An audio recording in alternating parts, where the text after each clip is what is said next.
আসসালামু আলাইকুম গাইস। তো তোমরা দেখতে পারতেছো এখানে কিন্তু অলরেডি কিন্তু আমাদের এখানে মানিক ভাই, এরপর আমাদের কিন্তু বাংলাদেশ টপ ওয়ান আর ওবায়দুল ভাই, ওরা তিনজনই কিন্তু এখানে ছিল। আর এখানে কিন্তু আমি মরে গিয়েছিলাম, আর সাথে সাথে কিন্তু এখানে মানিক ভাই কিন্তু আরেকজনকে কিন্তু এখানে ডাউন করে মরে যায়। আর এখানে অলরেডি কিন্তু বাংলাদেশ টপ ওয়ান আর ওবায়দুল ভাই কিন্তু এখানে অলরেডি দাঁড়িয়ে আছে। আর এখানে কিন্তু ওবায়দুল ভাইরও কিন্তু আবার ক্লিয়ার করে দেয়। আর এখানে একা কিন্তু বাংলাদেশ টপ ওয়ান চলে আসে, আর এখানে কিন্তু হালকা পাতলা কিন্তু ড্যামেজ দেওয়ার চেষ্টা করে। উনি একাই কিন্তু আমাদের এই ম্যাচটা ধরে রাখার চেষ্টা করে, কারণ উনি কিন্তু বাংলাদেশের টপ রিজনে 1 নম্বরে রয়েছে।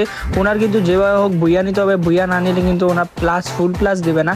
আর ফুল প্লাস না পাইলে কিন্তু ওনার কিন্তু মাথা এমনি গরম হয়ে যায়। এভাবে আমাদের সাথে অনেক গালিগালাজ মনে করতেছিল নর্মালি, যে ভাই এভাবে খেলতেছে, সামান্য এরকম টাইপের কিছু করে, কারণ বাংলাদেশ টপ শুভ 69 আলিফ গেমিং বাংলাদেশ টপ 1 এবং শেষমেশ the booyah booyah booyah for team Bangladesh top 1 রাত ভাই ওয়াইটি once again with a massive performance from the side of Alif Gaming and also Bangladesh Top 1 রাত ভাই এবং আলিফ গেমিং।